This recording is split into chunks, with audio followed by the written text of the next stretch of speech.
What's up, everyone? Welcome to Synth Night on the Living Force. That's right, you found us. It's Monday night, everyone. We are in the High Republic mood. We are ready. It's already a little warm, so I'm concerned, but it doesn't matter because it's time for Wes to... Bunch up!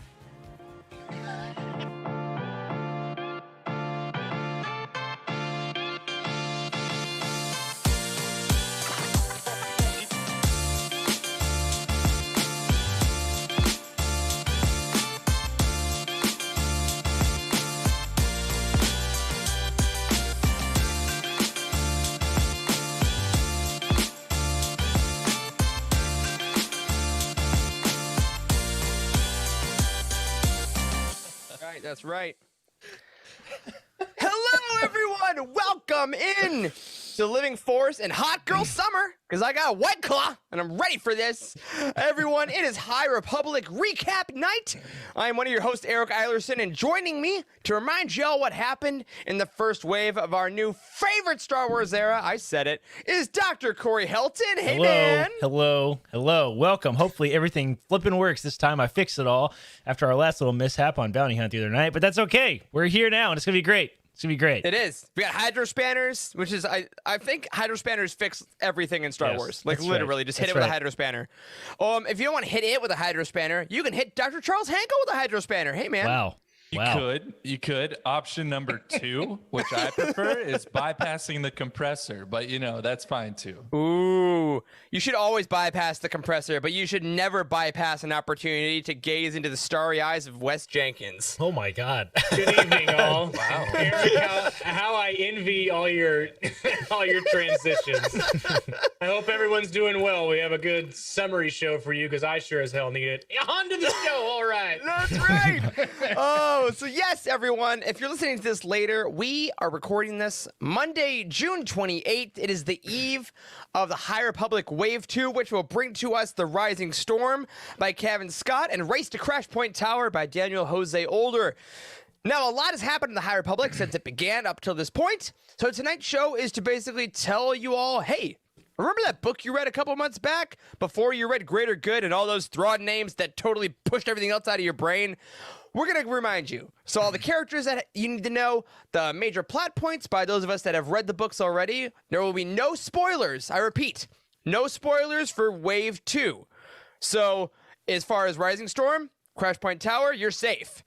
Everything before that, we will say moderate spoilers. We will be talking the main plot points. So if you have not read the Wave 1 of the High Republic, Light of the Jedi, Into the Dark, A Test of Courage, and the High Republic comic and the High Republic Adventures comics up till this point, you may get some slight spoilers. We would love for you to stick around. Love for you to get caught up in the chat. We had a great chat tonight already. Hi, everybody. Hope you're doing well. But we want to get that out of the way first. All right. Now that that's done, a couple things before we delve into these glorious yellow banners next to me. Last week, we had a draft show. It was a great time. It was a fun time. And guys, I thought it was a pretty balanced draft as far as our drafts have gone. I thought everyone had a really great team. And usually I just lie and say that because I love you guys and I think I kill you all. But wow. This time, honesty is friendship. Friendship is honesty. We have a poll that is over. And it's a bit of a surprise. We want to show our folks at home the results of last week's draft poll. What is this? Is this a soccer game? I never win anything. I swear to God. Ever. We're not worried about you, Corey. Oh, We're shut the hell up. Look at this crap. Listen, you tell me right now this is not rigged because I 100% objectively have the best list on that flipping thing. You guys suck, all right? For our audio listeners, in fourth place last week is Dr. Corey Helton with 12.5% of the votes. In fourth/last place. Go ahead. Yeah. In third place is myself with 25% of the vote.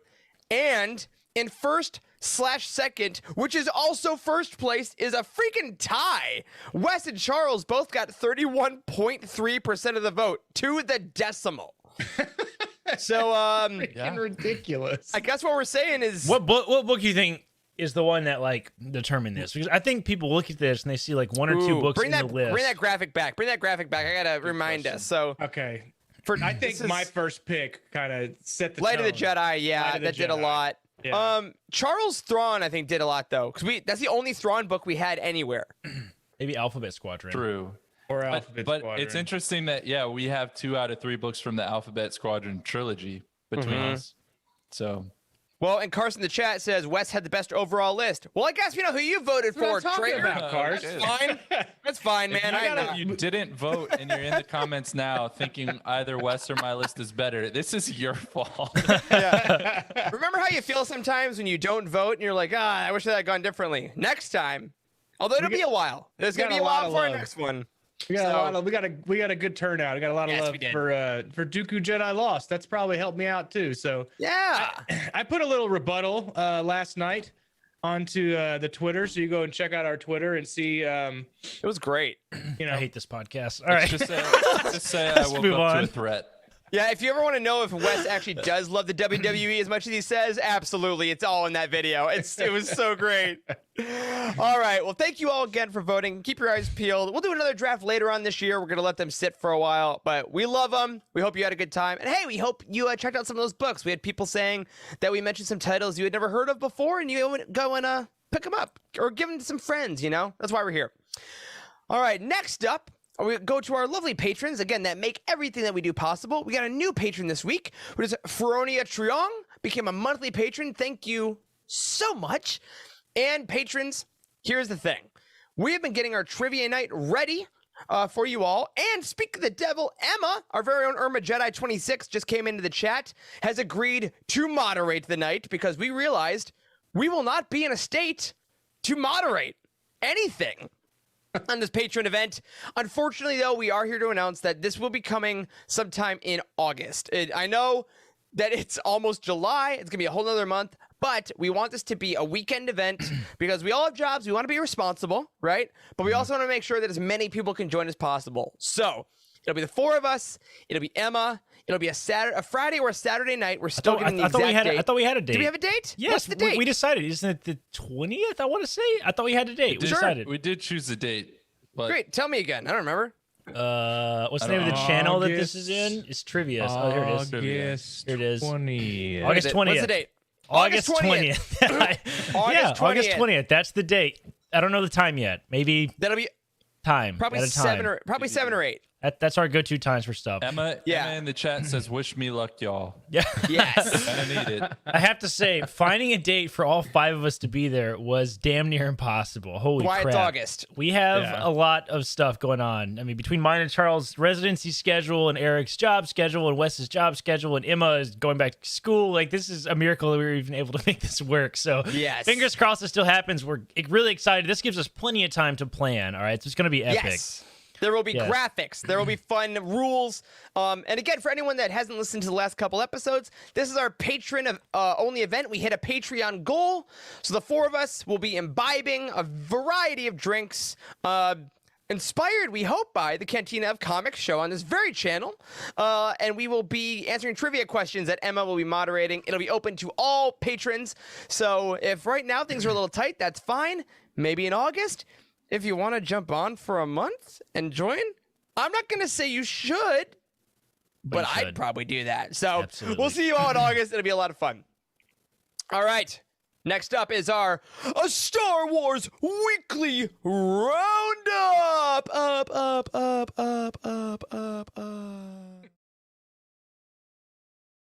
I love it so much. I need to put a All right.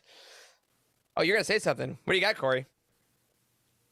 You say something? Were you mumbling? He's got 12.5%. That's what he's got. That's mumbling.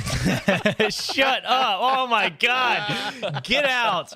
All right. Here we go, folks. There's his face. You know what? Listen, we got to do the roundup again because we have to clip this for YouTube. All right. So let's show the graphic again. All right, here we go. Here we go. There's no mic in that. Oh, okay. That's dumb. No. All right, well, here we go. Everybody, we got a little bit of news this week we want to catch you all up on. Biggest thing in our book community. We are loving the Legends Essentials collection we got last week. Again, we got Darth Bane Book 1, Shatterpoint, and the first Thrawn book, Heir to the Empire. Those were great. We got new paperbacks. And this week, we got a brand new announcement that we're getting another wave of books. Not a surprise that we're getting more books because they're pretty successful, but a little bit of a surprise as to what books there were. So, Corey, if you can show us our Youtini write-up that we put together about this, we'll tell folks which books were brought into the new collection. So this is the article we put out. Essential Legends Collection Wave 2 was revealed, and we got The Rule of Two, the second Darth Bane book by Drew Karpyshyn, cover by Simon Grenard. We got Dark Force Rising and The Last Command by Timothy Zahn, covers by Tracy Ching. And we got Rogue Squadron, which is book 1 of, wait a minute, the Rogue Squadron series by Michael Stackpole, covered by Doley, and that is getting an unabridged audiobook by none other than Mark Thompson. So, fellas, first initial thoughts both on the books we got and these new covers. Oh my God, that's my first one. Spoiler. Yeah, I'm really excited by this. I mean, we were talking with one of the editors over at Del Rey is in our Discord channel. We were talking with Tom. We were talking with him about like kind of the genius of this. You know, I still stand by that making Legends its own thing was an incredibly smart storytelling decision. I fully agree with the whole Legends decision. And this has made like our job at Youtini a lot easier because they've sort of like repackaged like some of the best content in Legends and made it more like available because they're labeling these as like the Essential Legends collection, which is fantastic, right? So people that are like, I don't really know what to read with Legends. I haven't stumbled on Youtini yet. Like, this is perfect for them. It's got these cool covers. They have this like sort of classical book vibe. Like, I'm really stoked by it. This is really cool. Yeah.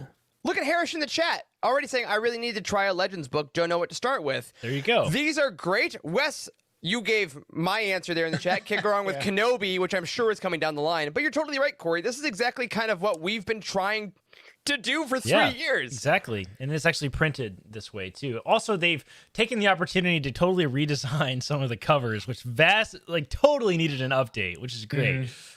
So like if you've been reading the canon books that just came out and you're reading them as they come out, you finish those and you just don't have time to go back and read the Legends because they've been there forever, right? We've always had these Legends books, but so these re-entries, you could say, are awesome to pick up because it's almost like they're brand new, like they're new releases. So yeah, you get that same feeling. I haven't read the Rogue Squadron, any of the Rogue Squadron books or the X-Wing series, so I think that's what I might be picking up first. I love that. Which is also great because, you know, the X-Wing series went back and forth between the Rogue Squadrons and the Wraith Squadrons. And we've talked like previously on the show about how, you know, it's kind of tough to know which one is which because they don't say Rogue or Wraith. And now they are rebranding the Rogue Squadron series like this, which I think is a great call for, especially for new readers. Can we look at let's do a cover comparison because we say these are good, but some of y'all maybe you haven't seen the old covers in a while. And some of them maybe got improved. So, all right, we're going to start off with the 10 out of 10. All right, great. Rule of Two. We got Bane in the background with Xana in front. Whoa, I did not even notice Bane in the background until you pointed that out. Holy smoke, that looks sick. All right, look at the old cover. This is one of the maybe the worst cover in the history of Star Wars. Look at it a little closer here. It is like man. This one's rough, dude. We asked for years for Bane covers, and they're like, "No, yeah, we get it." Yeah, like Xana has fire hair right there in that picture. What is that? I'm not sure. Bane is just Voldemort. Like it's just straight up. Voldemort. It's like Voldemort got his hands on like some goth eyeliner. That's what it looks like. Well, you know what's interesting though that I actually appreciate is you can definitely still see shades of this cover in the new cover. Like look at Bane's eyes here, and then it is the same eyes, right? In they kept the storytelling elements for sure, which is such a cool decision. And that's what Legends is all about, right? Like appreciating the weirdness of it. So like they're rebranding, but they're still keeping those little details. I think that's pretty cool. Yeah, absolutely. sure. So that one's great. Great call. Next one, Dark Force Rising. Very clean cover. Yeah. I like this. I like this these. one too. I love these. And the old cover is like very dated. I mean, it's definitely got that. It's busy. It is. It's busy. I mean, it looks like 90s Legends. I mean, this came out in 1992. This book is older than I am. Dang. Yeah. Also, am I the youngest? That's not old, Corey. Am I the youngest of the four of us? I've never really considered that before. I think you are. I think I am, aren't I? What do you know? No, dude, I'm like 10 years older than you are. Yeah. The new cover looks fantastic, and I don't have one pulled up, but I have seen the comparison of them all side by side. With this one, and then here's the other one, right? The Last Command, the third one with Mara Jade on it, which the looks tension. Look at that tension. It looks sick, man. I love this. It's vastly different from the original Legends cover, right? This is very different. Yeah, here's the original. Look at that. Here's the original. With Luke. I know. Oh my gosh. Yeah, I don't think we can move on from this without talking about the dumb Twitter drama that was this week about briefly. Mara Jade having a green lightsaber. Yes, it was absolutely intentional, you bunch of morons. And then look at this one. Is this Mara Jade right here on the cover of this one? She definitely has a green lightsaber, if it is. I think that might be.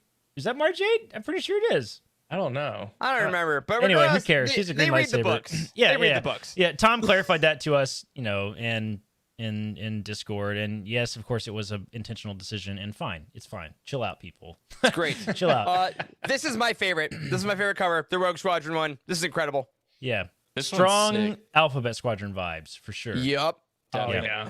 Oh, people like those covers. Didn't Youtini give those covers the best cover of the year? Well, then maybe we should do it again. That was us. We did it. We did it.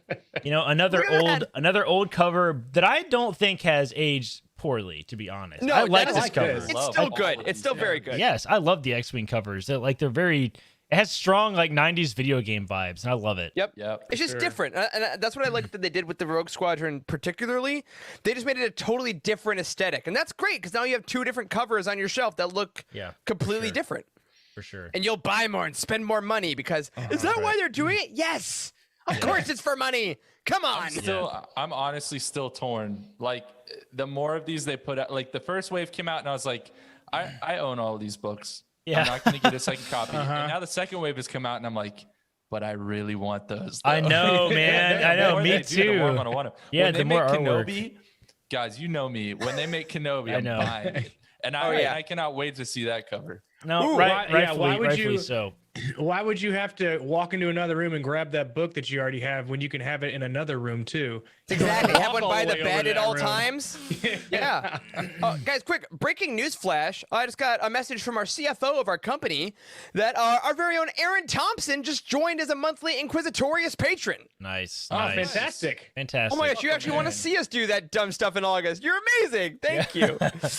Fantastic. All right. Now I so do those have are all coming out. I do have one minor criticism of these covers, if I may. Let's end on that. That's a good one. Yeah. It's a good one. It's a good one. Minor criticism. Oh yeah, do it. These are the officially released images from Del Rey, by the way. In both this image and which one? This one. They have this white thing in the side of them. Like, why? That's not intentional. Like, this is a publishing error. I don't understand why. Like, I had to crop these to use them on our website and stuff, like to clean them up some, because come on, that's dumb. Get that white out of there, bro. What are you doing? Jeez. What are you doing? It's almost like having a professionally made podcast and you have dogs barking in the background. Come on, get out of there. Get out of there. Shut up. Well, if you want these apparently very unprofessional books, September 7th is when they're coming out. And fun fact to tie it into this whole show, September 7th is also when the High Republic manga comes out. So you can get a little bit of Legends and the newest canon possible in the same day. That was Synergy. That was sarcasm, by the way, about this stupid white thing. It doesn't matter at all. Like, just so we're clear. Actually, there's white stuff on the side of the covers, and that is very unprofessional. That's all I have to say about that. Oh man, your nerd is great. All right, one other thing we got. The guy we're going to be talking about a lot tomorrow on Twitter, but also a little bit at the end of this show, Cavan Scott is a lovely comics creator. We love him in the Star Wars comics world. Last couple years, he's been doing Tales from Vader's Castle and assorted creepy stories. And this fall, this Halloween, you better believe they're coming back with Star Wars Adventures, Ghosts of Vader's Castle. Look at that image. Look at that power. Oh my gosh. This is going to feature a bunch of artists. It's kind of a celebration of all the Vader's castles that came before it. So we got artists like Francesco Francavilla, Megan Levins, Robert Hack, and Chris Finoglio, among a bunch of others. Oh my gosh, look at all these Jackson. Look how much Jackson is in this. Oh my goodness. I love these. We got a sorry for our audio listeners. Oh we got my Cr- god, Dude. corn picture. Oh my god, that is dark, dude. Look at what is this picture? So we are looking at StarWars.com did a spread preview of this Ghosts of Vader's Castle series that's coming out in Halloween, and one of the images, there's a bunch of great ones. There's Vader, there's some classic heroes, there's Jackson. They're all very monster movie themed, just as they all have been. And then you have the most terrifying Children of the Corn child, Omen, terrifying baby bowl cut Anakin. And it makes me want to stab my eyes out. Yeah, that's what that is. Molokai. That's what this kid's name is. So that's gonna be Corey's new lock screen. We know that. Just every morning, wake up. I'm not. Listen, this is. I wonder if this is in reference to like some kind of moment in young Anakin's life. What could he have possibly done that made him like Sith-like as a child? That's when he watched Padme sleep that one night when they were in there. He was like, "Oh God, I don't like All that." I'm gonna say is, if Anakin looked like that when Qui-Gon found him. If Anakin looked like that when Qui-Gon found him, he'd be like, "It's not the chosen one. We gotta go." Nope. Oh, wrong chosen one. Sorry, I'm gonna speak into my Gillette razor and tell everyone we gotta go. Yeah. He would have influenced the chance cube to the other way. Yeah. Oh no, so weird. But all that creepy Anakin aside, it's a great cover though. That cover is gonna sell out like crazy. Let's be honest. That was very fun. All these, if you're unfamiliar with these are Star Wars Adventures comics that have told like one big frame story of a few groups of characters that tell like horror stories based on classic horror films that Cavan loves in the Star Wars universe and the comics. So if you're a fan, for instance, of George Mann's Dark Legends book, absolutely go ahead, pick up these comics, and this fall, Halloween, we're going to get some more. Always love more Cavan content here on The Living Force. And of course, if you want that or anything else that's coming up, you got to check out our new release timeline over at Youtini.com. Frank is doing the Lord's work every single day, putting new releases up there, keeping us updated, keeping the cover art updated. So if you need to know when things are coming out, head over there and get those pre-orders in wherever you want. Amazon, Books A Million, Bookshop, whatever you want to do. All right. We're going to skip some book reviews this week because we want to dive now right into the High Republic recap. Before we do, let's see what Jose has whipped up for everyone to put on your bodies. And then we're going to come back and say, oh, wait, remember that guy from the High Republic? Be back in a sec.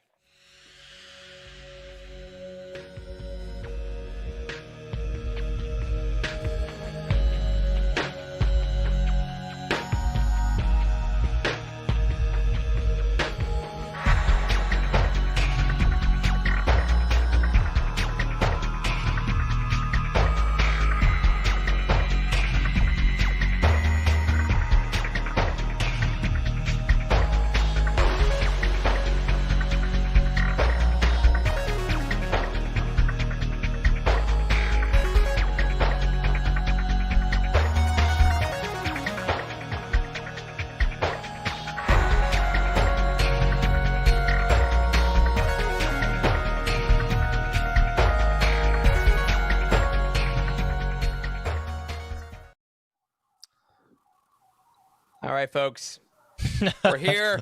Tomorrow starts Wave 2 of the High Republic with these two beautiful books right here next to me. The Rising Storm by Cavan Scott and Race to Crashpoint Tower by Daniel Jose Older. We're going to say right now, before we get into any recap stuff, people are going to ask which one you should read first. I will say, if you want the most complete story, The Rising Storm should be read first, followed by Race to Crashpoint Tower. And regardless if you do that, all the authors have said, no matter what, these should be read before you read Justina Ireland's book next month. So, because that's going to have major spoilers for both these books. Crashpoint Tower events do happen in Rising Storm and vice versa, but for the best story, this one first, this one second. All right. Just because that's been asked on Twitter a ton of times already, always go release order if you can. Yeah. All right. So, fellas, before we get into the recap, we just haven't really talked about this a ton ourselves. I have read both books. All right, relax. Jeez. No. Flex a little harder. I have done my thing that I need to do. How are you guys feeling about Wave 2? Are you excited? I We didn't really legitimately talk forgot about that that I had it. I have the Rising Storm book right here. I totally forgot I even owned it. Apparently, it's been sitting right there this whole time. I didn't even know it was there. So Corey's a no, a solid lukewarm. That's right. Yep, you know. I have been like it's been on the tip of my tongue to like spoil everything. I'm glad you said we could spoil these things, as I usually screw that up. But I have been jumping to find out what happens to Loden Greatstorm. Like they just in the book that way, and you're just like, when is this next book coming out? Yeah, Let us exactly. know. Yeah. Not to mention it's Cavan Scott, right? So enough said just right there. We know he does amazing things from his previous work, Duke of Jedi Lost, etc. But also, like, I know this is wave 2 of the first phase. Right? Yep. So there's so much, but we also know like middle-ish chapters tend to get even darker, especially after what we saw in Light of the Jedi, right? Empire Strikes Back, The Last Jedi, etc. I love that. I love when stuff gets really dark. And so the Rising Storm, just listen to that title. Like I cannot wait to just get to that last page. Yeah, I'm very excited for the world to read it. And a little sneak peek. Watchers, viewers of tonight's show, at the end of the show, we will be teasing the review score that we gave The Rising Storm because, as always at Youtini, on release days, we have a written review and a video review dropping tomorrow. Race to Crashpoint Tower will be releasing next week, so it doesn't get lost behind Rising Storm. But stay tuned if you want to know numerically what our staff thought about the book. But It's high. It's very high. it's very high. Yeah, we would be somewhat Go ahead. remiss if we didn't say that, like, it's kind of hard to avoid this, but Cavan Scott's book has got some of the highest praise, I think, of any Star Wars book release maybe ever. Like, The I know book that review channel was a lot. I know we like really freaked out when Light of the Jedi came out, and the internet freaked out when Light of the Jedi came out because it was just so phenomenal. Like, this book has like been a repeat of that over Twitter for the last week, as the folks that have gotten the review copies have had things to say about it. Like, it's got to be amazing. I haven't even read it yet, and I'm like, I already know it's going to be phenomenal based on just the praise that it's gotten already. I don't think I've seen a single negative thing about it, so I'm really excited. It's going to be great. Yeah, So it's gonna be a lot in of fun. Light of the Jedi, didn't they give us the first 8 chapters before releasing the book? Yeah, Yeah, they that was did. the biggest flex I've still ever seen in the history of literature. They're like, Yes. nah, that first was- 8 chapters, I know. you'll like it. You'll like it. and we did. Imagine if they released like the first 20 minutes of a Star Wars movie, like in like. Oh my I know. God, that would be That is kind of insane. it, yeah. That's funny, dude. You'd make that people would riot. That would be an uproar. As long as they don't do it on like Fortnite. Yeah, no kidding. Oh my god. Let's not All have a right. repeat of that, please. All right, well let's dive in now. Let's go way back to those glory days when we got the first wave. We got the first wave of the first phase. That doesn't get easier to say. It really doesn't. Light of the Jedi by Charles Soule was our first book. I'm old now. Those Just of you to who be only clear. hear audio, That's true. Eric just Sound- retched out of nowhere. I reached back. I reached behind me. I work in an office. It was the biggest dry heap I've ever seen. It's like a dog. It's like you hear your dog trying to vomit from a different room. And you're like, oh no! Do it on the tile. Well- Do it on the tile. Speaking of no, I can't even transition out of that one, guys. I'm just gonna take it on the chin. Oh man. So, Light of the Jedi, right here, this guy. First book we got by Charles Soule. You know what? I was gonna let you read stuff. I was gonna let you have it. Does anyone else besides Corey want to tell everyone who the main characters in this book were? Rat. Sure. Go ahead, Wes. The important characters for important you characters. to remember or to reminisce on is Avar Chris, Elzar Mann, Loden Greatstorm, who we find at the end of the book is in imprisonment at the moment, and we don't know what's happening, and that's caused me great grief for the past 4 or 5 months. Bel Zettifar, who is Loden Greatstorm's Padawan, correct? Yep. Porter Ingle, Hell yeah. The Blade of Bardata. The Blade of Bardata. Absolute king. Indira Stokes, and Buryaga, a fan favorite. You forgot. Yep. You forgot the best character, Who's that? Ember, bro. You forgot about Ember, the Char. I put that's in the Jedi section, but I didn't forget about Ember. That's in the events. If you read the full outline, I have meticulously planned Why this. are we talking about a character in the events? All right. And who are the characters? Yeah, your notes suck, Best Eric. Character. Sorry, Eric, you've done a phenomenal job. with Thank these you, notes, Wes. by the way. It's no Charles storyboards, but a couple things to remember though. For those characters in the Jedi, things to remember for Rising Storm. At the end of the book, Indira Stokes becomes Bel Zedifar's master because Bel Zedifar gets offered to become a Jedi Knight, but he says, no, I will only be knighted when my master Loden is available, when he's back, because he still thinks he's alive. A lot of the Jedi think he's dead. But Indira Stokes says she will take the place as his master.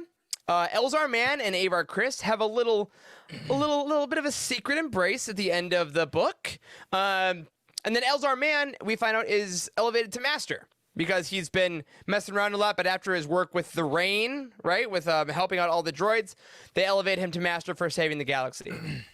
I will take on the villains, and then we'll let you go. Then we'll mention some other characters. Charles, we'll let you have the others because you've already mentioned Ember, so we got to add that in there.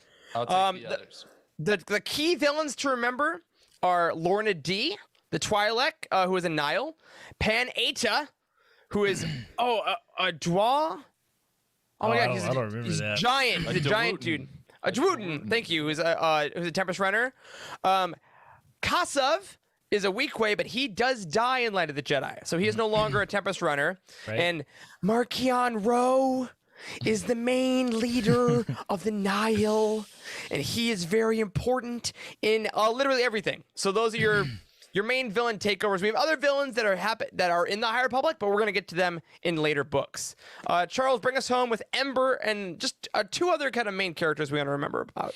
Yeah. So the other characters, Ember, I'm going to say first and foremost, it's a Charhound, which is kind of what it sounds like. It's a dog, basically best, Bel Zedifar's best friend, man's best friend, but also it's like some kind of fire dog. She can breathe fire, yeah. Yeah, it's awesome.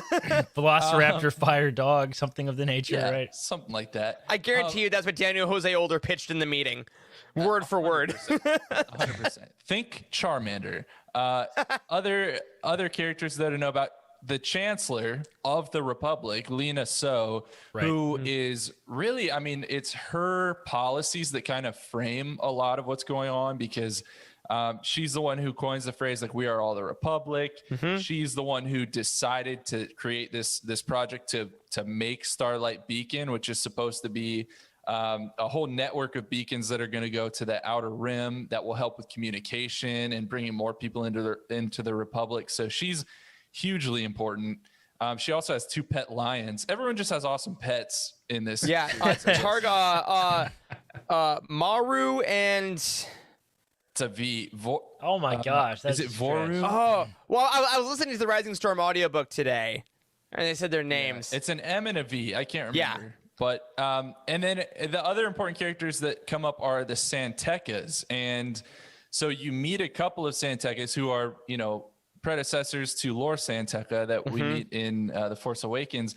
But they're important because they basically are experts in mapping hyperspace, because it's not easy in the High Republic to travel through hyperspace, but they're some of the people who kind of understand it the best, like finding hyperspace lanes that you can safely travel in. And then I guess we're going full bore spoilers, right? Yep, full spoilers. If you didn't read the book, here you go. Yeah. So then we learn that there is another Santeca that we meet more towards the end of this book, if I remember correctly. Yep, Marie Santeca. Yep, Marie Santeca. She's like ancient, so old. Basically, Markian Ro has her in some kind of like medical contraption that's keeping her alive, because she's more or less a Skywalker from the Thrawn series. Like she can path out, or she can come up with paths through hyperspace just in her own mind. So she gives these to Markian Ro. Markian Ro then gives these to the Nihil, and that's kind of how he has power over the Nihil, is he provides them with these paths. Right. Yeah, absolutely. So we got all those main players. Corey, we got our cast that we had. Walk us through the kind of the main, really brief bullet points of Light of the Jedi. Right. So the biggest thing about Light of the Jedi is it introduces the entire premise of the Great Disaster, right? It's related to like the Nihil's paths, right? Like they like pull a commercial ship out of hyperspace, and it explodes essentially into a bunch of pieces, and the pieces are traveling faster than light speed, like all through hyperspace, and they start smashing into stuff, right? They're smashing into planets, major cities, and just killing millions and millions of people. And henceforth is known as the Great Disaster, right? So the entire premise of the Light of the Jedi is figuring out how to combat that, first of all, and then figure out like the Nihil may be responsible, right? So we get the introduction of the Nihil, and the Jedi sort of discover that the Nihil exists, and they start to sort of fight them on multiple fronts. Is, I guess, a way to look at it is like we have lots of things happening, both from the Nihil are trying to like escape the Jedi, and also like kind of trying to carve out their own existence still, like out in the Outer Rim, I guess. We also have Marcion Rowe, who's like, he's the leader of the Nihil, we've already said, known as the Eye. He sort of takes over leadership of the Nihil through like kind of a grand plan, kind of, I guess. It makes it seem like he's been planning this for a really long time, maybe even as far back as his father, who sort of introduced him to the Nihil. And then was like betrayed suspiciously. Yeah, right. Suspiciously By betrayed. One of the Yeah, Tempests, right. Exactly. Martin Rowe thinks. Right. So he sends Kasif and Kasif's like entire like what are they called? Storm, right? Yeah, the storm. Yeah, that's it. I forgot about that. Yeah, he sends like the storm into a trap basically, and Kasif ends up like totally screwed over. And I love that scene in the book where he cuts off his hand, and he's like, haven't you forgotten about your hand or whatever? What does he say to him? Don't forget your hand. Yeah, And it's exactly. Like, oh my God, what a baller move. Yeah, incredible flex. Yeah, right. yeah, Then because like it was like a democracy-esque thing within the Nihil, and then once one of them are gone, then all the ties go to the Eye. So when there were only two at the end of the book, Marcion Rowe can basically dictate where he wants to go. Right. And we get the vibe that was his plan. Yeah, so Marcion Rowe is in charge of the Nihil at the end of the book, and it looks like the other two, who's left now? Lorna D and Pan-Eta. They seem to be kind of down with that. Like is kind of the vibe That's the vibe at the end of the book. Yeah, that was sort of left with is like, all right, this guy's in charge now. We'll follow him. Like it's kind of how it kind of played out. And they've sort of, some of the authors have said behind the scenes a little bit that Lorna D is going to have a huge part of the entire grand plan going forward. Yeah. So that'll be very interesting. She's getting that audio drama. Tempest Runner is all about her at the end of this year, or in the fall. Not even the end of the year. It's gonna be sooner than we think. Right. So I guess then the other thing to conclude about the story is at the end we have is what's going on with the Jedi and Starlight Beacon and the Republic, because it's, you know, a large part of the book was focused on like sort of maybe kind of the rise of the Nihil, at least Marcion Rowe's plan and his version of the Nihil. The Starlight Beacon is open at the end of the book, and the Jedi are kind of moving into their roles into that.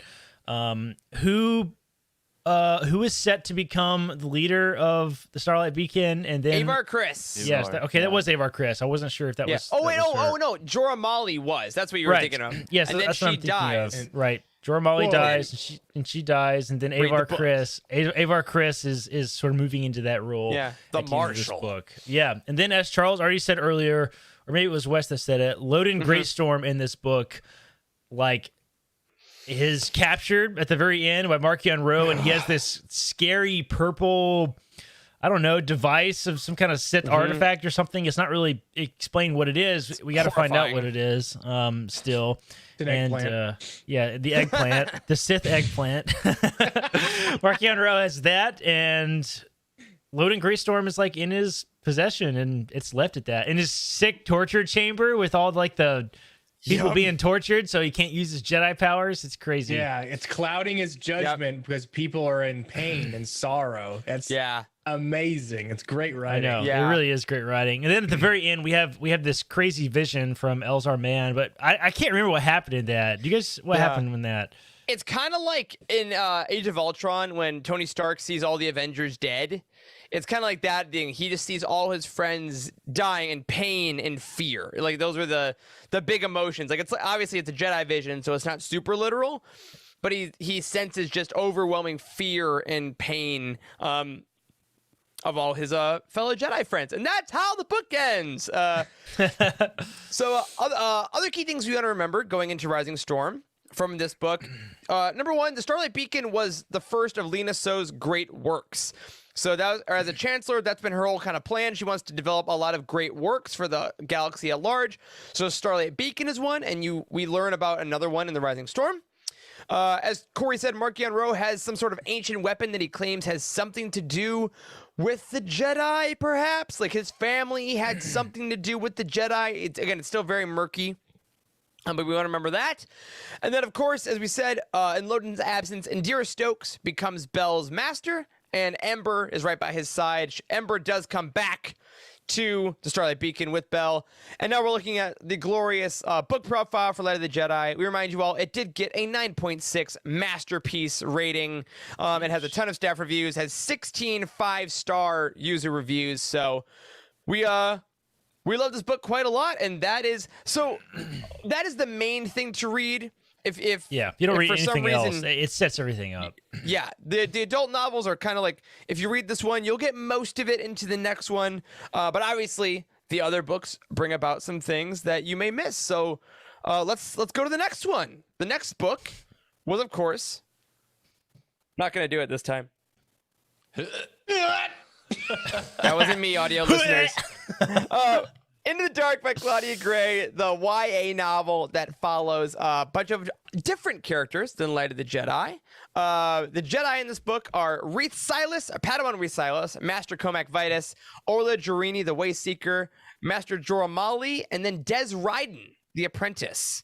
And this book was very different than Light of the Jedi because it dealt with mainly the Drengir. Can one of you guys tell us, what is the Drengir? Like, what's the elevator pitch? What are they? The Drengir are, if anybody has seen the, it's not an actual thing. It's a theory of Slender Man. Has anybody, if you've seen Slender Man, it's Slender Man as a plant, pretty much. So they're solid, really tall Slender Man plant people who use their vines to basically wrap around you, and they have thorns and they cut you and they tear you apart, and they're terrifying. They're terrifying plant slender people. It's kind of like Slender Man Ents from Lord of the Rings. Yes. Because But meat's giant back on the menu. Yeah, meat, It's like literally. meat's back on the menu, boys. Yeah, they talk what a lot if about meat. What if your houseplant wanted to eat you? Exactly. That's the Drengir. Exactly. It is. So we get a lot of that. Harris in the chat saying that Reath, Orla, and Comac are their favorites. Love these characters, absolutely. Reath is a little more of a bookish character. Comac is, again, another researcher Master Jedi. And Orla Jurini is a Wayseeker Jedi. Is something we haven't really seen a ton before. And this book kind of takes them through discovering the Drengir. And we get a lot of cool Force power moments. And we meet Nan, the Nihil, who ends up kneeling at the throne of Markion Ro at the end of the book. Less plot-driven, more... Stop looking at Slack while we're doing a show, you losers. I'm calling you out. Because I'm doing a show, and there's like, it's snickering. Oh, man. Get out of Slack, mute the channels, and pay attention to the audience. All right. Sorry. High Republic. Come on, Sorry, Eric. everyone. Let's go. Oh, no, I am coming on. I'm running this bus. You fools. All right, are we talking about the important events now? Well, I think we missed an important character, did we not? Ember's not in this book. Ember's not maybe one of the most important characters. Go for it.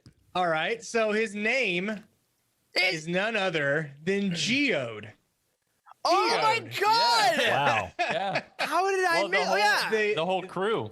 Go for it. Yeah, I missed them. Go for it. The best comedic presence in this entire book, and Corey hated him, but Geode is the co-pilot to what is his name? Leox McConaughey. Skyassi. Yeah, Skyassi. Matthew McConaughey in space. Yes. Correct. Yeah, this guy right here. Here he is. Yeah, that Geode. The solid rock mattress. He is the co-pilot, and he is always in places you never thought he would be. He makes jokes. He chuckles. He goes to bars. I mean, probably one of the best written characters I've ever ever read in quite some time. Yeah, Give it- he Really rock teleports. solid. Oh man, nice. And then Affy Hollow, right? Affy plays a big part too, He's a great as character. kind of the crew member who's learning from Leox, but then kind of steps into the leadership role by the end of the book. Yeah. I wonder if she will ever play a larger role in future waves of the High Republic.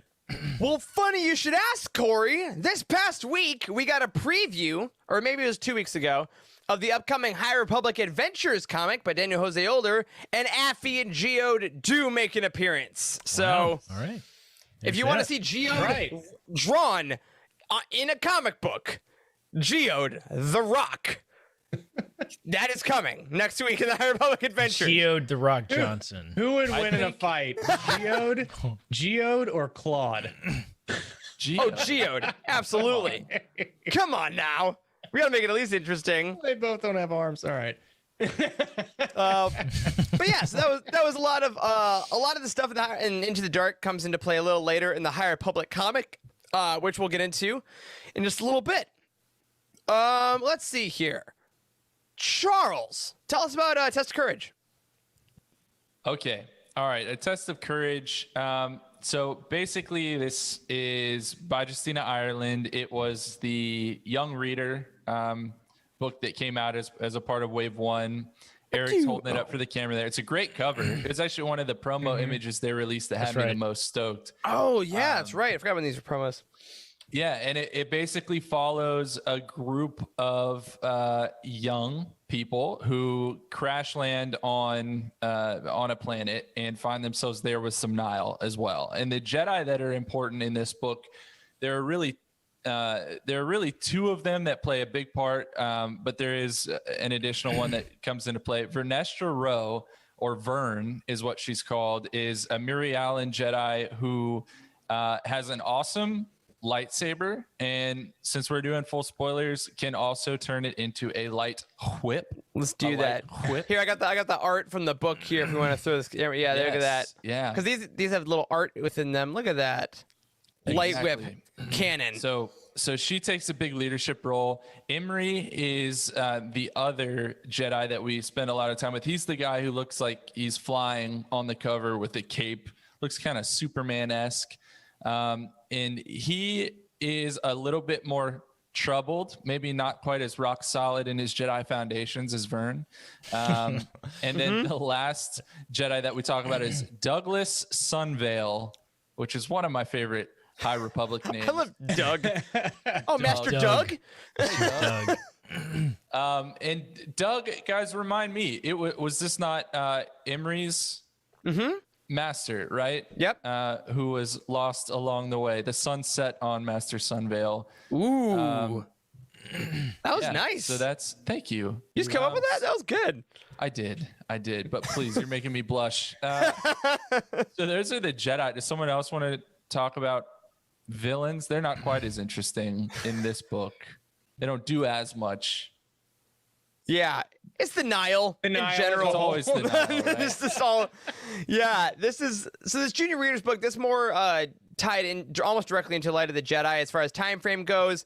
The Great Disaster essentially sent the Padawans and Vernestra, who is a Jedi Knight, off to the planet at the same time everything was happening. And they kind of dealt with this Nile cell that tried to, kidnap them, and then they had to escape and take over, very typical good young adventurer stuff.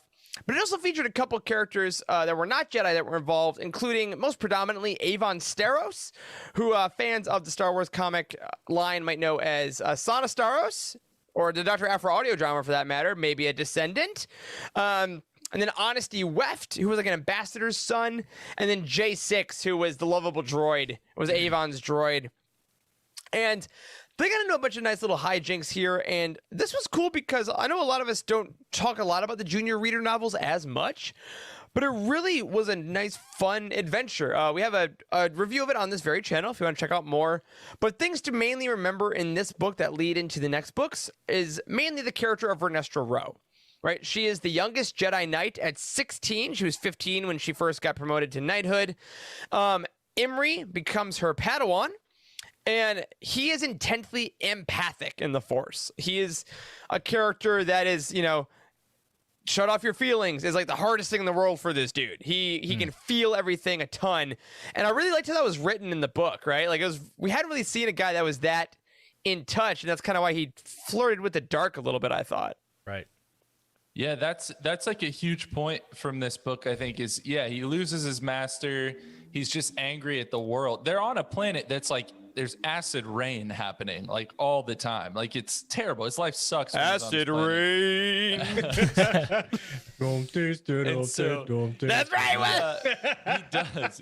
He flirts with the dark side, and before Vernestra becomes his master, their lightsabers may or may not cross for the first time in the High Republic, right? So they actually duel. Right. And after being defeated, Imri then becomes Vern's new Padawan, which is really cool.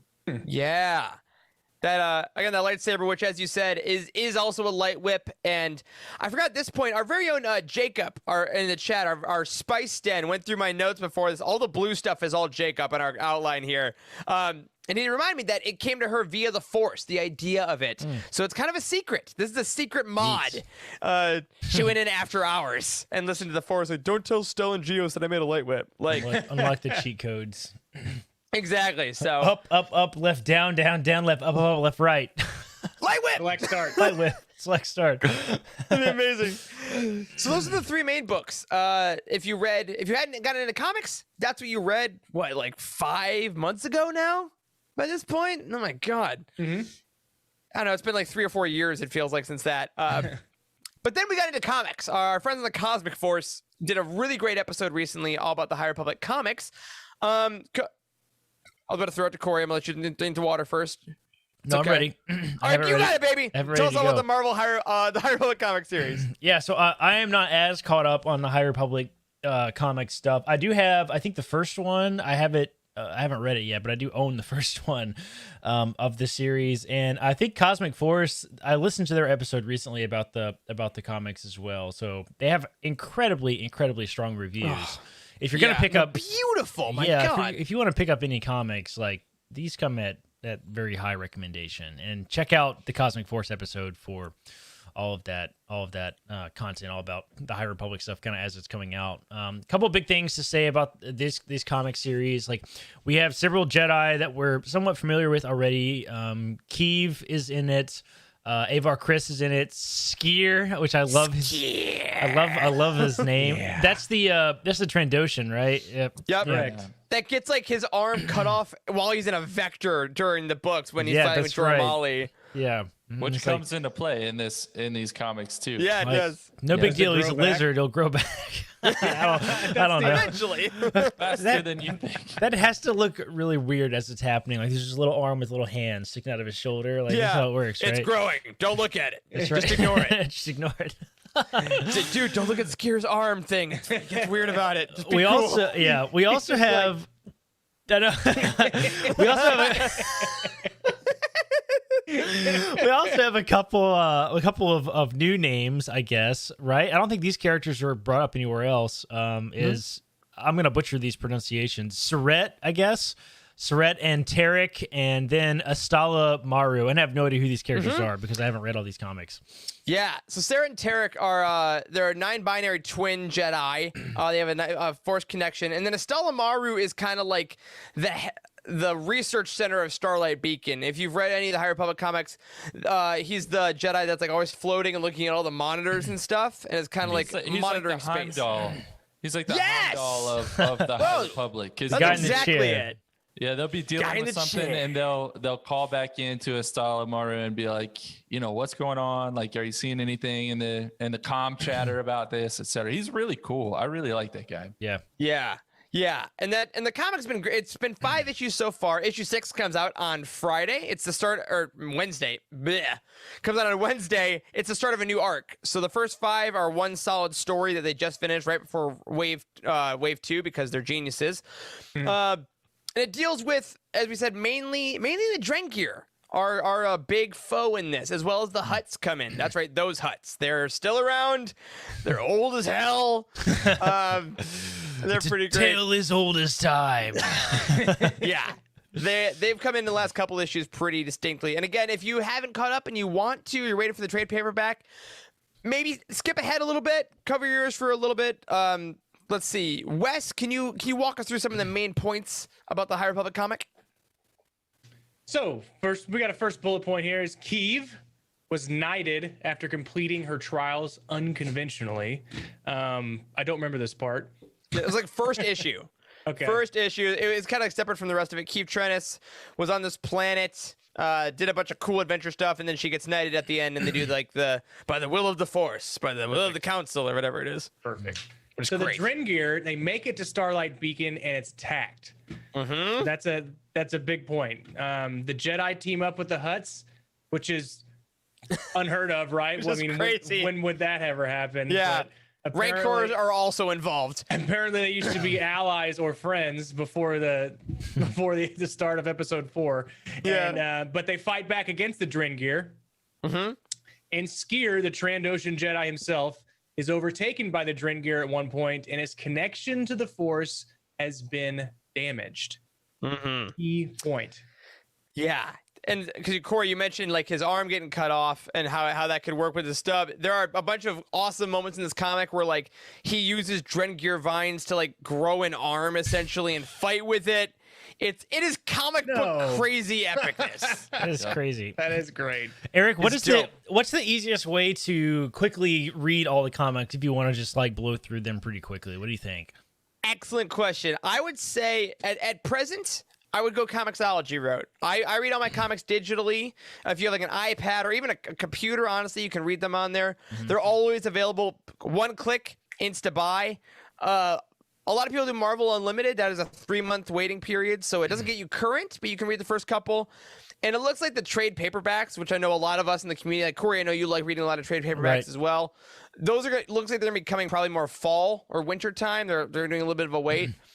But if you want to go up to date, let me correct myself. The best option is to go to your local comic book shop. Support a small business, get a physical copy, tell them you want to start buying Star Wars: The High Republic, go in there on Wednesdays, have a good time. But for convenience, I know a lot of people are busy. Comixology.com, straight up, subscribe to the series. Word. I would absolutely recommend doing that. Two other things I just want to mention is that Avar Kriss has mainly been stationed during that conflict. So she's been over on Starlight. That is that she shows up a bunch of times during this whole plot line. But if you wonder where she went specifically after Light of the Jedi, she's at Starlight. She's dealing with the Drengir and this whole threat. You also need to know, as we said, Skier was overtaken by the Drengir. Nope, that's a different bullet point. I meant to say there are artistic representations of some Rising Storm characters. So there's a lot of new people that we meet in the Rising Storm, which is awesome. But if you want to know what some of them look like, the writer of the Rising Storm has been writing the comic. So there may be some characters that show up in both. And I know the High Republic has been so awesome visually because we've been seeing so much concept art. If you want art that's more than just a concept, you got to head to the comic. All right. Couple more. High Republic Adventures. Who wants to talk about High Republic Adventures by Daniel Jose Older? I'm not. It's been kind of a sleeper hit. Yeah. All right. I mean, this is the one thing on this list that I have not delved into just yet. Well, perfect. All right. Well, the High Republic Adventures is the IDW comic by Daniel Jose Older and Harvey Tolabau on art. Introduces, this is the stuff you're going to want to read if you're reading Race to Crashpoint Tower. This is the most, for my money, like the one-to-one characters, vibe, references. Race to Crashpoint Tower talks quite a bit about the High Republic Adventures. The main characters, we meet Luli Talisola, who is a Jedi. We meet Zine Morala, who is just a Force-sensitive person, not necessarily a Jedi yet. Crix Camerat, Zine's friend, who's just a human. Farzala, who is a Padawan. Court, who's kind of a Geode-esque star, who's a Padawan. Buckets of Blood, Yes. who is a Jedi Master, who gets mentioned quite a bit. Cantum Sai, who's a Jedi Master. And Yoda's in it, who's a Yoda. You know, it's Yoda. And throughout this comic so far, it's really been a quieter hit. A lot of folks that may not like the Star Wars Adventures comics really have been enjoying this, myself included. I don't read a lot of the IDW stuff, but I've really been surprised about this run. Some important events, especially for Crashpoint. Zine and Crix are two kids who come from the same planet. Zine hides her force sensitivity, but after a Nihil attack, the two split up. Zine goes with the Jedi who defended, and Crix goes with Marchion Ro and the Nihil, so we get, kids apart. As features also our first visual glimpse at the helmetless Marchion Ro, which is very cool, and he is a beautiful being. Twitter was very thirsty after the Marchion Ro reveal. If you were on there, drink some water, y'all. Breathe. Calm down. It also features Marchion's mystery weapon that we mentioned from the end of Light of the Jedi. So some very important things are brought in there. But really, I gotta say, I've said it twice, but I'll say it a third time. If you want to read Race to Crashpoint Tower, which you should, you're really going to get a lot more out of that book if you read the High Republic Adventures comics. There's only about 5 issues out so far, and they're super fun. The art is incredible. We talked about it on the Cosmic Force the other week, so can't recommend that enough. All right, last 2 things. One thing that I know a lot of people have not read. I don't know if any of y'all have read this one yet. The Star Wars Insider Shorts. Have you guys read these yet? You do subscribe to that too, don't you, Eric? I do, yeah. I bought a subscription to that. I have it in the next room over where the bathroom is located, and I have not read it. Great choice. Great choice for the bathroom reading. Did you just low-key tell us this is your pooping reading? Not even that low-key. You let your imagination run amok. So these are some official fiction short stories in the issues of the magazine Star Wars Insider. Corey, you asked earlier how to get the comic. Star Wars Insider is a little harder to get because it's a magazine and it's 2021. But because, come on. But the easiest way to get it, I have found, I subscribe digitally. You can just Google Star Wars Insider. You can find like 6-month subscriptions, yearly subscriptions. Get it digitally through the app Zinio, or you can do a physical subscription. I know Jared on our team gets it physically as well. A bunch of articles, obviously. There's like over 100 pages every issue. But for my money, the most important stuff has been the short stories. They've just been called Starlight by Charles Soule, Cavan Scott, and Justina Ireland. They've had a couple cool characters. They've had Joss and Pika Adrin from Light of the Jedi. They've had Velko Jahen, who's a Soikin, and Gal Tarpfin, who's a Mon Cal security chief. Now, those may not sound familiar. That's okay. Those sounded weird in my mouth. I'm not going to lie. That was an odd thing to say. But the series goes through like the day in the life of the inhabitants of Starlight Beacon. It is a world-building series. Has like cameos from like Avar Kriss walks down a hall. It's like that kind of thing.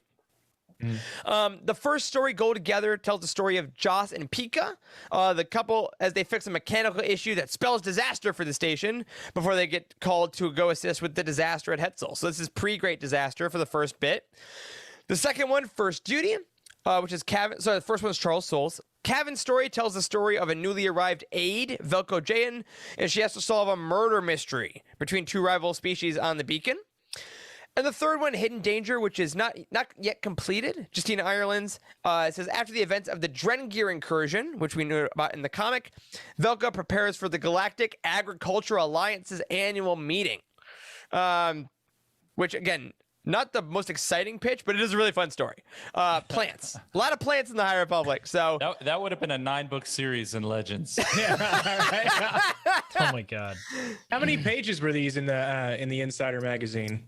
They're about, good question, like 6? That's like magazine pages, like 2 columns fully per. You get a little bit of fairly good poop, Corey. I mean, I can get right through that story. It's a long one. It's pretty decent. Oh my god! It's a regrettable event would be before this reading session is all I have to say as far as the length goes. Also some great original art in front of the stories because, come on, we love the visuals of the High Republic. And finally, the last one, kind of a little secret here. Jacob wasn't going to put this in the outline, but I told him to because it's great. The Great Jedi Rescue by Cavan Scott is the Young Kids sticker book that retells all about the great... If you want to know about how an almost universal-wide genocide happened, but through the eyes of a child with stickers, get the Great Jedi Rescue. It has a review. Oh, it's from Spice Den. That is. There you go. Don't complain. I want to push back. I want to push back on this being a kid's book for a second. Eric, Okay, that's fair. didn't you get the copy? Yeah, I Eric did. got a copy, and maybe this speaks more towards Eric than the book itself. But the next thing you know, Slack is lit up. He's got like 5 stickers like on his face. Like it's like they're everywhere. All my cord management boxes now have High Republic stickers everywhere. Oh wait, here I got my my little wireless charger. Here it has my Buryaga sticker. Oh my god! Yeah, of course there it we Look does. at that. Yeah. Got a little headset. Yeah, if you didn't get your High Republic stickers yet, because let's be honest, we all want merch. I'm wearing my High Republic shirt I got off Amazon. Straight up. I was asked earlier where I got this. I got the Great Disaster shirt on. Not sure. If Yeah, you do. rock that. The Youtini official, worn by Cavan Scott himself That's right. at one point.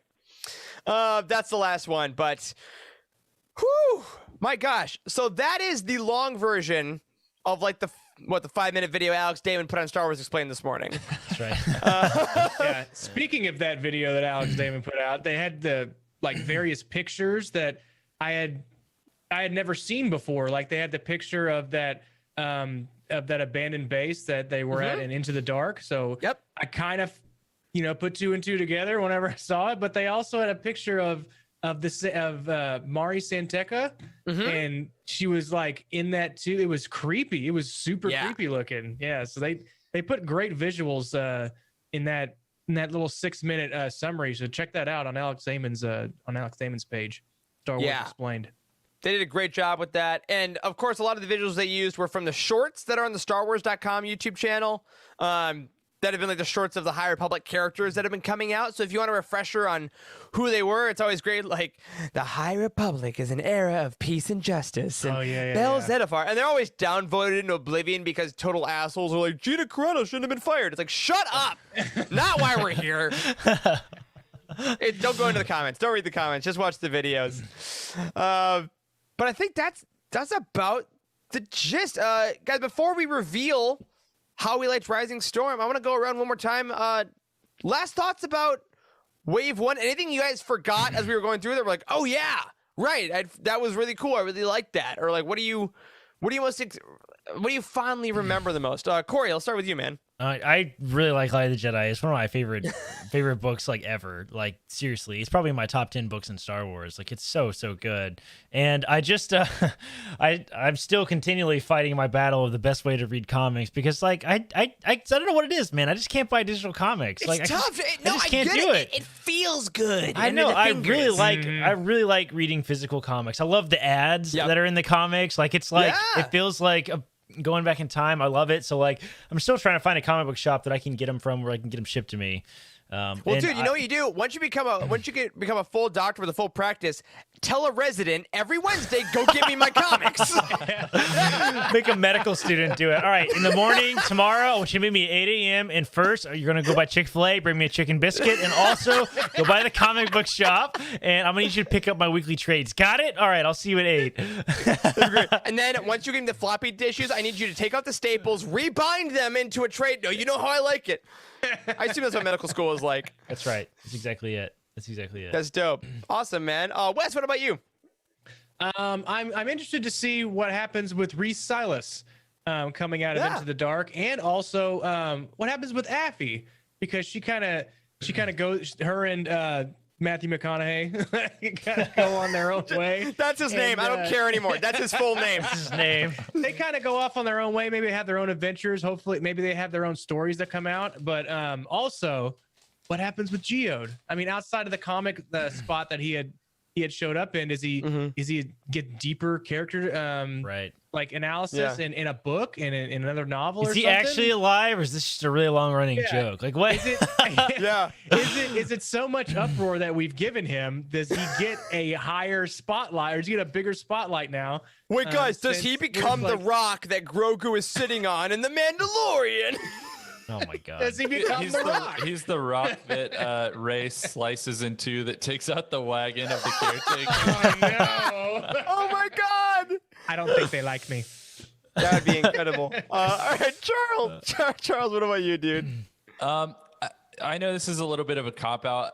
I really can't choose one thing like that was the most awesome. Like I'm just really blown away by this entire Wave 1, and someone earlier in the chat, I'm sorry, it's a long time ago, I can't give you credit, said like, I can't wait for the next movie, like Star Wars movie to come out tomorrow, talking about the Rising Storm, because like that really, for those of us that are here talking about these books, those of us who read the written material in the Star Wars universe, like this, that's what this is like for us right now. Like this is a huge deal. And I think that once we're way out in phase 3, like, you know, when we've been doing the High Republic for years and years, we're going to look back at wave 1 and just think about how special all of it was to be going through this whole experience together. So I got nothing specific. I've loved every bit of the High Republic that I have picked up, and I intend to keep going. Well, damn. Yeah. Well, good. I mean, you got it there. I mean, good. And Ember. Yeah, and Ember. But you're totally right. It has felt like a film thing, and I think that's what I didn't realize how much I was missing that energy, because we got Force Awakens, Last Jedi, Rise of Skywalker, man. Like we kind of had this constant feed, and we do still get it with like Mandalorian and Bad Batch and Clone Wars. But like, there's just been something about this fever for these High Republic books. And they're books. We love them. But when we started this show 118 episodes ago, I didn't think there'd be fervor for books, for Ermagerd Star Wars book. Like, it's amazing. Absolutely the best time to be like running a Star Wars book podcast. Like, it's just so much good stuff. It's coming out all the time, and it's exciting. We said it 1,000 times. It's so exciting to be a Star Wars fan in the middle of all this stuff. I was like, this is like Bane. Like this is like the Bane stuff that came out, and it was just 3 books, and it was like, holy crap, the Old Republic is incredible. And we're like, multiple phases. How long is this gonna go? Are we talking 5 years? Like, I mean, 3 to 5 years. Yeah, that's nuts. It's so much stuff. It's gonna be fantastic. Fantastic. And it's funny because, you know, so let's real quick. I'm gonna, for all you that stuck around, thank you. We hope you've loved this show. I'm gonna tell you right now what our scores are for the Rising Storm. As you know, at Youtini, we go category by category. We have 5 categories we rate in, give us an overall score. The plot of the Rising Storm, we gave a 9.1. For characters, a 9.5. Originality, a 9.2. Writing, a 9.5, and entertainment, a 9.8, which overall gives the Rising Storm a 9.4, which is 0.1 behind Master and Apprentice and 0.2 under Light of the Jedi, and a ton point whatever is above most of Star Wars books. Like, this book's incredible. That's like top 5 all time on the site then, isn't it? It's gotta be. It is. Yeah. As far as adult novels go in canon. Yeah. Sure. That's so, yeah, I'm right with you guys. It's so fun that everyone's getting so excited about this, and I encourage you all. Star Wars Twitter can be a scary place. There can be a lot of awful stuff about it, but if you follow the right people and you have the right kind of mindset, there's so much joy and love on there right now about all things High Republic. Everyone's freaking out. Everyone's being so excited about it. So tomorrow, we want to hear how excited you guys are. Find us on socials. Find us in Discord. Let us know what you're reading. Use spoiler tags when appropriate, of course. But please, we want to experience this with you guys. We love this event. Let's all be at the movies together, experiencing Rising Storm and Race to Crashpoint Tower. I'm so stoked. I'm so glad all y'all hear about it. And like, to get really savvy for just a second, I don't know how I would experience these without you all in the chat, but also the 3 of you dudes. Like, I get to talk to my best friends about Star Wars every week, and it's at a time when this stuff's coming out. It's really cool. For sure. It's such a good outlet after being at work all day. Jeez. Yeah.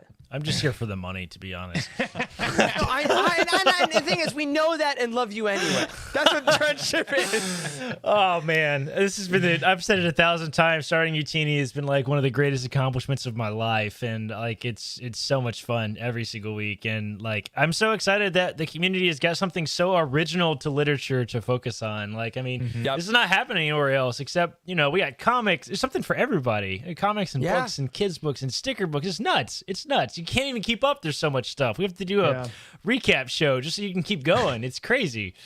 Not only for the audience, but also for us. Also for us. Yeah. This was as much for us as for anyone. I'm literally adding comic books to my cart as we speak. Like, I have to read these. It's ridiculous. Well, I love it. And also, y'all, remember, as you're reading, you got friends that are reading with you. Share that experience. Who knows if your roommate has read a Cavan Scott book, but someone in Youtini has. So share with us. Very excited. Let us all know how you love things like Stellan Geos and all that stuff. Tomorrow's the day, my friends. Get all the versions you want. Oh, last reminder. Sorry, before the outro. The out-of-print exclusive edition goes on sale tomorrow morning at 10 a.m. So set your alarms. I know I will. Don't get one before me, but get one after me so we can both have it, or else I'll be very sad. I guess that's how I'm going to end it. I got nothing else, guys. Usually I have another like high beat, but I just really want that cover. All right, y'all. But that's going to do it for this week's episode of The Living Force. Thank you to all of our amazing patrons who support us over on Patreon at youtini.com/Patreon. Be sure to join us in August for our trivia night. We can't wait to see you there. A special thank you goes out to Cheryl Bell, Patrick Ortiz, and Carl Sander on our Jedi High Council, as well as Elizabeth Cloutier, Jason Mitchell, Freddie C., and Sally and Chris Eilerson on our Alliance High Command for making literally everything we do here possible. You can find us on Twitter. I'm at Eric Eilerson. Corey is at Doc Star Wars MD. Charles is at C. Hankel. And Wes is at Boss Wes. A special thank you to Matt Davenport, our amazing editor, Ryan, our graphic designer extraordinaire, and Wes, our producer and community manager. Thank you to Corey, Charles, and Wes for podcasting tonight. Thanks to all of you in the chat. Send us those pictures of your covers. Let us know how much you love your books. And as always, may the Force be with you.